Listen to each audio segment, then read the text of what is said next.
முக்கிய செய்திகள். மயிலத்துமடு மேய்ச்சல் தரவை பகுதியில் இன்றும் அத்துமீறிய ஆக்கிரமிப்பு தொடர்வதாக உள்ளூர் மக்கள் குற்றம் சாட்டுகின்றனர்.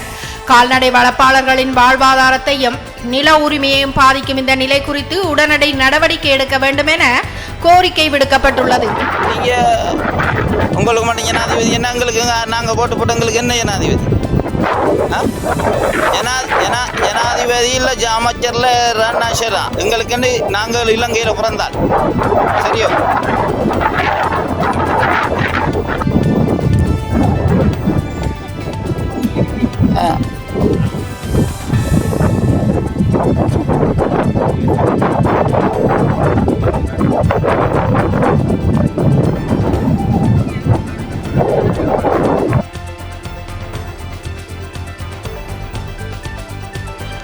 பல்வெடித்துறையில் உள்ள தேசிய தலைவரின் இல்லத்திற்கு மலேசியாவில் இருந்து வந்த சுற்றுலா பயணிகள் அந்த மண்ணின் மீதும் தலைவரின் மீதும் கொண்டிருந்த ஆழ்ந்த பற்றின் வெளிப்பாடாக அங்கிருந்த சிறு கற்களையும் மண்ணையும் நினைவு பொருளாக சேகரித்தெடுத்து சென்றனர்.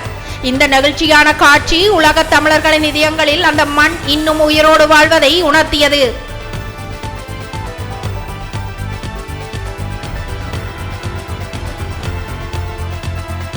செம்மணி உரிமை குரல் போராட்டம், தையிட்டி மற்றும் கேப்பாபுலவு காணி மீட்பு போராட்டங்கள், வவுனியாவில் அதிகார துஷ்பிரயோகத்துக்கு எதிரான போராட்டங்கள் என வடக்கு கிழக்கில் தமிழர்கள் முன்னெடுக்கும் உரிமை குரல் சர்வதேச கொள்கை மையங்களின் கவனத்தை ஈர்த்து வருகிறது. சர்வதேச பிரதிநிதிகளின் இலங்கை விஜயங்களும் இதன் முக்கியத்துவத்தை காட்டுகின்றன.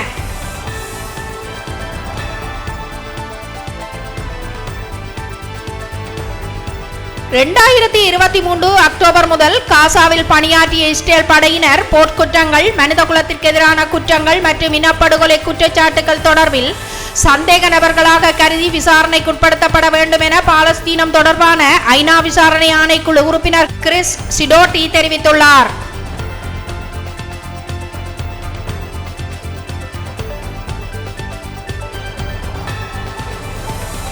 நெல்லியடி பகுதியில் வளர்ப்பு பசுமாடு ஒன்று விசமிகளால் கடத்தப்பட்டு சித்திரவதைக்குள்ளாக்கப்பட்ட நிலையில் நெல்லியடி போலீசாரால் மீட்கப்பட்டுள்ளது. தற்போது குறித்த பசுமாடு போலீஸ் நிலையத்தில் பாதுகாப்பாக கட்டி வைக்கப்பட்டுள்ளதுடன் உரிமையாளர் அடையாளம் காண பொதுமக்கள் தகவல் பகிருமாறு கேட்டுக் கொள்ளப்பட்டுள்ளது.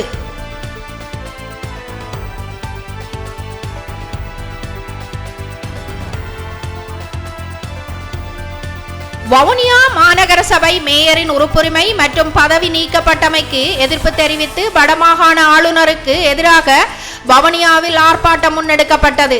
அரசியல் பிரதிநிதிகள் மற்றும் பொதுமக்கள் கலந்து கொண்ட இந்த போராட்டத்தில் ஜனநாயகத்தை மதிக்க வேண்டும் என வலியுறுத்தி கோஷங்கள் எழுப்பப்பட்டன.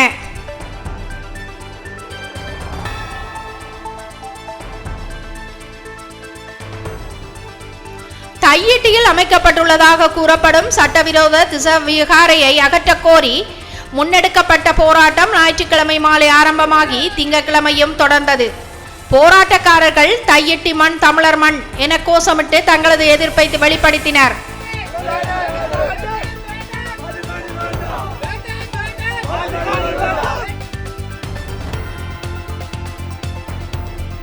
யாழ்ப்பாணம் செம்மணி மனித புதைகுழி விவகாரம் தொடர்பில் முன்னாள் ராணுவ லான்ஸ் கோப்ரல் சோமரத்ன ராஜபக்சவை சர்வதேச விசாரணைக்குட்படுத்தி உண்மைகளை வெளிக்கொணர அரசு நடவடிக்கை எடுக்க வேண்டும் என வன்னி மாவட்ட நாடாளுமன்ற உறுப்பினர் துரைராசா ரவிகரன் நாடாளுமன்றத்தில் வலியுறுத்தியுள்ளார்.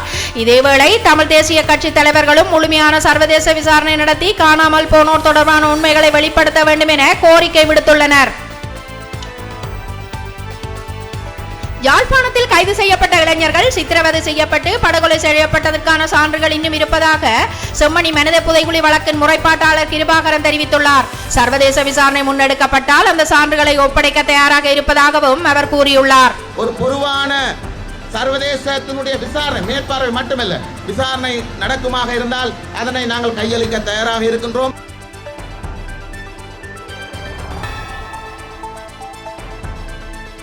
முல்லைத்தீவு கேப்பாபிலவில் ராணுவ ஆக்கிரமிப்பில் உள்ள பூர்வீக காணிகளை விடுவிக்க கோரி மக்கள் 6வது நாளாக தொடர் போராட்டத்தில் ஈடுபட்டுள்ளனர். போராட்டத்தில் வன்னி மாவட்ட நாடாளுமன்ற உறுப்பினர் துரைராசா ரவிகரனும் பங்கேற்று மக்களுக்கு ஆதரவு தெரிவித்தார்.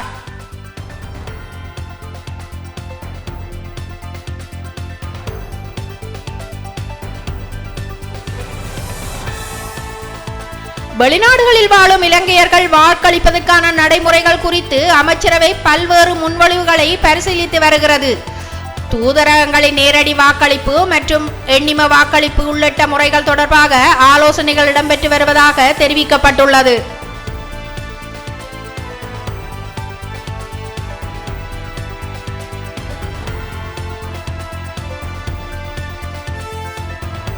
இலங்கையின் பொருளாதார நிலைமைகள் மற்றும் சீர்திருத்தங்கள் குறித்து ஆய்வு மேற்கொண்ட சர்வதேச நாணய நிதியத்தின் பிரதிநிதிகள் குழு 7 நாள் உத்தியோகபூர்வ விஜயத்தை நிறைவு செய்து இன்று நாட்டிலிருந்து புறப்பட உள்ளது.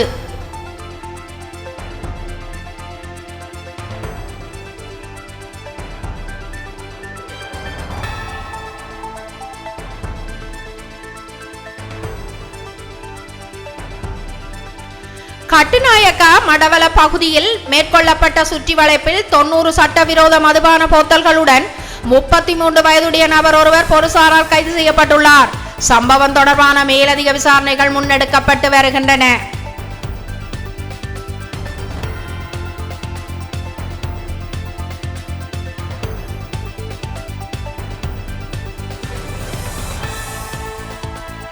கொழும்பு கிரான்பாஸ் பகுதியில் அனுமதியின்றி அரசாங்க மதுபானங்களை விற்பனை செய்ததாக 47 வயதுடைய நபர் ஒருவர் கைது செய்யப்பட்டுள்ளார். சுற்றி வளைப்பின் போது பெருமளவிலான பியர் மற்றும் விசேட மதுபான போத்தல்களை போலீசார் கைப்பற்றியுள்ளதுடன் மேலதிக விசாரணைகள் முன்னெடுக்கப்பட்டு வருகின்றன.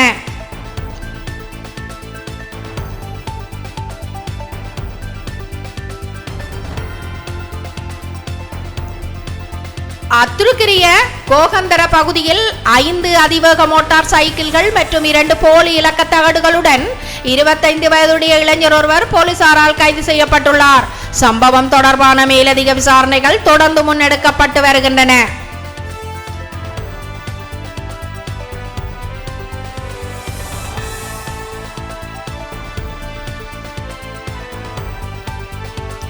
மட்டக்களப்பு ஏறாவூரில் அதிவேகமாக சென்ற மோட்டார் சைக்கிள் கட்டுப்பாட்டை இழந்து விபத்துக்குள்ளானதில் இளைஞர் ஒருவர் உயிரிழந்துள்ளார். சம்பவம் தொடர்பான மேலதிக விசாரணைகளை போலீசார் முன்னெடுத்து வருகின்றனர்.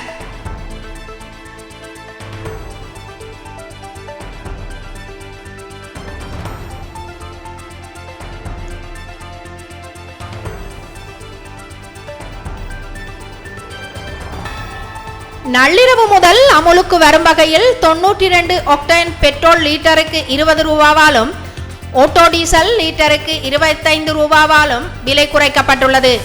இதே விலை திருத்தத்தை லங்கா IOC நிறுவனமும் அமுல்படுத்தியுள்ளது.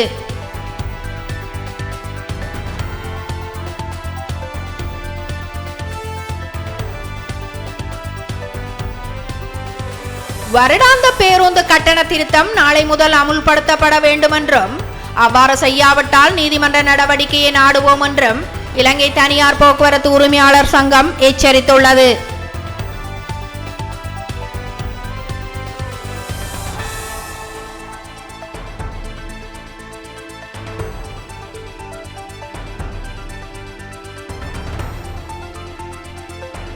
வவுனியா வடக்கு பனை நின்றான் கிராமத்திற்கு செல்லும் பாலம் மற்றும் வீதியின் சீரமைப்பு பணிகள் 11 மில்லியன் ரூபாய் செலவில் ஆரம்பிக்கப்பட்டுள்ளன.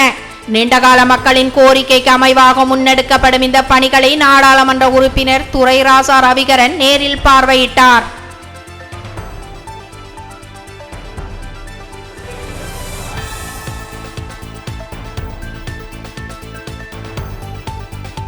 மன்னார் மாவட்டத்தின் ஜிம்ரோன் நகர் பகுதியில் மாவீரர் குடும்பங்கள், முன்னாள் போராளிகள், இளைஞர்கள் மற்றும் பொதுமக்களுடன் அமைப்பினர் கலந்துரையாடல் ஒன்றை நடத்தினர். இதில் அமைப்பின் செயற்பாடுகள் மற்றும் மக்களின் தேவைகள் குறித்து கருத்து பரிமாற்றம் இடம்பெற்றதுடன் பங்கேற்ற அனைவருக்கும் நன்றியும் தெரிவிக்கப்பட்டது.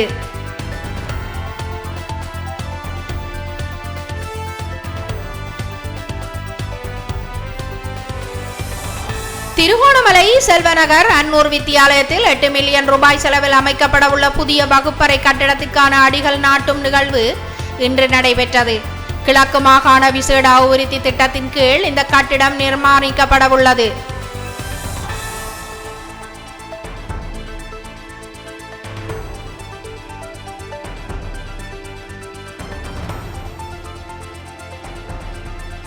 திருகோணமலையிலிருந்து யாழ்ப்பாணம் நோக்கி பயணித்த அரச பேருந்தின் சாரதி மற்றும் நடத்துனரின் அநாகரிகமான நடத்தையால் பயணிகள் மன உளைச்சலுக்குள்ளானதாக குற்றச்சாட்டு எழுந்துள்ளது. சம்பவம் தொடர்பில் உரிய விசாரணை நடத்தி பொறுப்புடையோர் மீது ஒழுக்காற்று நடவடிக்கை எடுக்க வேண்டும் என பொதுமக்களும் சமூக ஆர்வலர்களும் கோரிக்கை விடுத்துள்ளனர்.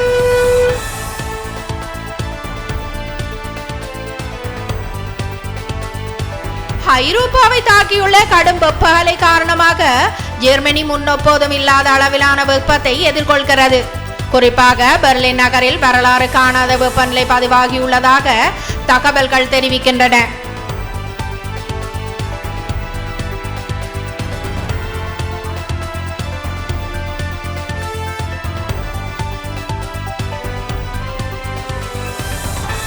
தென்னாப்பிரிக்காவில் மக்கள் எதிர்ப்பு உணர்வை கட்டுப்படுத்த முடியாத நிலைக்கு சென்றுள்ளதாக தகவல்கள் தெரிவிக்கின்றன.